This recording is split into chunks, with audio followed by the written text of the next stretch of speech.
నమస్తే. మనం ఇక్కడ చూస్తున్నాం కదా, శ్రీవారి పుష్ప ఉద్యానవనం ఇది మనకు కనిపించేది. చూడండి, లోపలైతే ఆ నాటలోడు, బయట నుంచి అయితే చూపిస్తాను. చూడండి, శ్రీవారి పుష్ప ఉద్యానవనం. మనం రకరకాల పుష్పాలతో మనకు ఈ ఉద్యానవనం అయితే ఉంటుంది. తిరుమల శేషాచల పర్వతాల పైన ఉండే ఉద్యానవనం, పుష్ప ఉద్యానవనం చూపించబోతున్నాను నెక్స్ట్ ఈ వీడియోలో.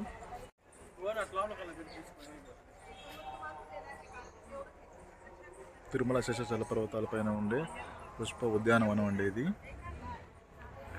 మెయిన్ ఎంట్రన్స్, లోపలికి అయితే అలో లేదు.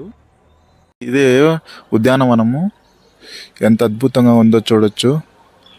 కెమెరా అయితే నాట్ అలౌడ్, అందుకనే బయట నుంచి అయితే చూపిస్తున్నాను నేను మీకు.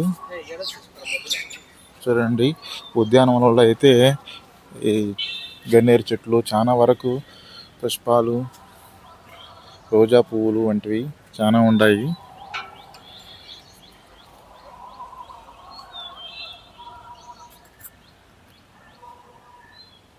చూస్తున్నారు కదా ఎన్ని రకరకాల పుష్పాలు ఉన్నాయో. రోజా పూలు అయితే ఎక్కువ ఉన్నాయి ప్రజెంట్ అయితే మనకి ఇక్కడ కనిపించేటివి. ఇంకా పైన అయితే చాలా వరకు ఉన్నాయి.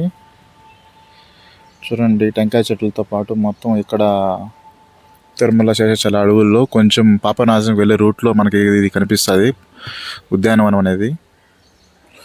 పుష్ప ఉద్యానవనం వెంకటేశ్వర స్వామి వారి కోసం ఇక్కడి నుంచే పూలైతే వెళ్తూ ఉంటాయి. పుష్పాలతో అత్యధికంగా వెలిగిపోతూ ఉన్న రోజా పూల పుష్ప ఉద్యానవనం చూడండి ఎంత ఇదిగా ఉందో. చూడ్డానికి అసలుకి కళ్ళు చాలట్లేదు, చూడ్డానికి అంత ఇదిగా ఉంది. చూడండి, లొకేషన్ కూడా ఎక్సలెంట్గా ఉంది. లోపలికి అయితే నాట్ అలౌడ్, బయట నుంచే చూడొచ్చు మనము. చూడండి ఎంత ఇదిగా ఉంది కదా.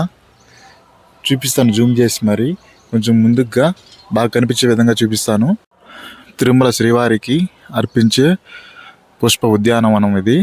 ఈ పుష్ప ఉద్యానవనం నుంచే స్వామివారికి అయితే పూలు అయితే వెళ్తూ ఉంటాయి. చాలా వరకు తిరుమలలో నుంచి వెళ్ళే పుష్పాలు ఇవే చాలా వరకు ఉంటాయి. కానీ ప్రజెంట్ అయితే లోపలికి అయితే అలవ్ లేదు కాబట్టి బయట నుంచే నేను ఎంతవరకు వీలైతే అంతవరకు చూపిస్తున్నాను. ఈ ఉద్యానవనాన్ని మొత్తం అయితే కంప్లీట్గా అయితే ఇలానే ఉంటుంది. మొత్తం చూడొచ్చు. చాలా వరకు అయితే బాగుంది, అద్భుతంగా ఉంది. తిరుమల ఇలాంటి ప్రదేశాలు ఉన్నాయని చాలా మందికి కూడా తెలియదు.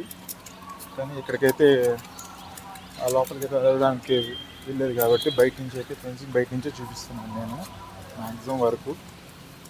చూడండి, స్వామివారికి అర్పించే పుష్పాలు, రోజా పూ తోటలు అయితే చాలా వరకు ఉన్నాయి ఇక్కడ మనకు చూడడానికి. స్వామివారికి ఇక్కడ నుంచి ఎవరు పుష్పాలు అయితే పోయారు, కానీ స్వామివారికి అయితే అర్పించడానికి కాబట్టి ఎవరైతే పోయారు.